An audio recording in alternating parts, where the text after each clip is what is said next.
Namaskar, I Vishwaruparath welcome you all to Uday India Digital.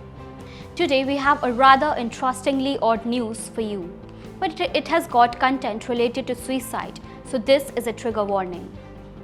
Switzerland has legalized devices that can assist in people ending their life peacefully. Let's examine this.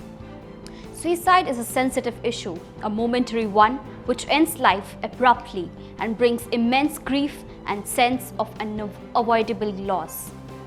Quite astonishingly, we bring forward the news that now we have suicide machines that are legal and can assist in ending lives.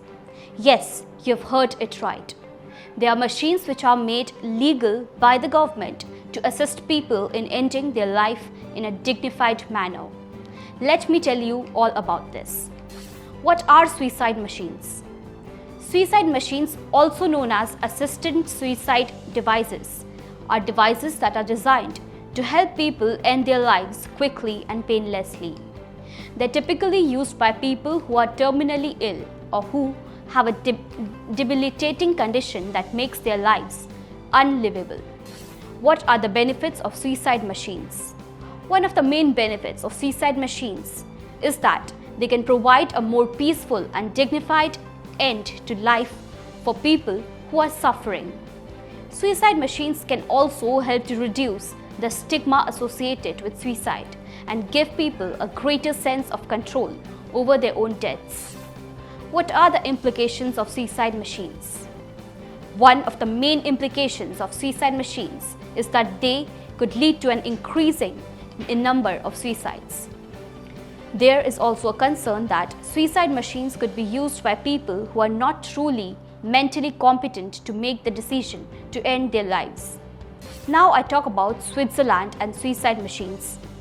Switzerland is one of the few countries in the world where assisted suicide is legal. The Swiss Criminal Code permits individuals to assist in another's suicide as long as the motive for doing so is not selfish. In 2009, the Swiss passed the Right to Die with Dignity Act, which allows doctors to prescribe drugs for self-administration and to administer lethal injections. In recent years, there has been a growing interest in suicide machines in Switzerland. In 2011, a Swiss company called Dignitas developed a suicide machine called the Sarco. The Sarco is a capsule-shaped device that uses nitrogen to replace the oxygen inside the capsule, causing the person inside to die peacefully. In 2021, the Swiss government approved the use of the Sarco. The Sarco is not yet available to the public, but it is expected to be available to people who meet the requirements for assisted suicide in Switzerland in the near future. What are the benefits of suicide machines in Switzerland? One of the main benefits of suicide machines in Switzerland is that they can provide a more peaceful and dignified end to life for people who are suffering. Suicide machines can also help to reduce the stigma associated with suicide and can give people a greater sense of control over their own deaths.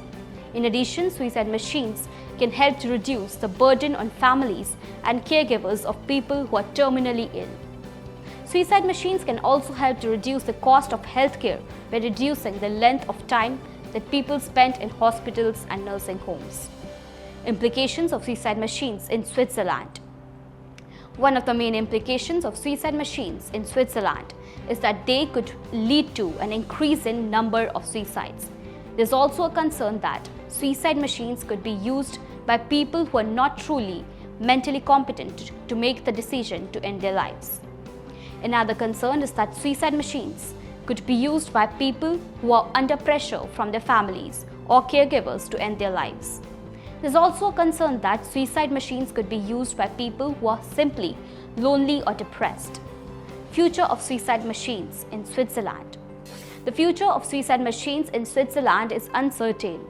On one hand, there's a growing acceptance of assisted suicide in many countries, and this could lead to more widespread use of suicide machines in the future. On the other hand, there are also concerns about the potential negative implication of suicide machines, and this could lead to restrictions on their use. It is also possible that new technologies will be developed in the future that will make it possible for people to end their lives in a more peaceful and dignified way than suicide machines. For example, some scientists are working on developing brain-computer interfaces that would allow people to control their own deaths with their thoughts. In conclusion, it is apt to say that suicide machines are a controversial topic and there are strong arguments both for and against their use. It is important to have a balanced discussion about the potential benefits and risks of suicide machines before making any decision about their use. In addition to the above, here are some other things to consider about suicide machines in Switzerland. Suicide machines are only available to people who meet the requirements for assisted suicide in Switzerland. These requirements include being terminally ill or having a debilitating condition that makes life unlivable. Suicide machines are not available to people who are mentally ill or who are under pressure from their families or caregivers to end their lives. The use of suicide machines is strictly regulated by the Swiss government. Each case is reviewed by a team of doctors and lawyers to ensure that the person is eligible for assisted suicide. With this, I wrap up this edition.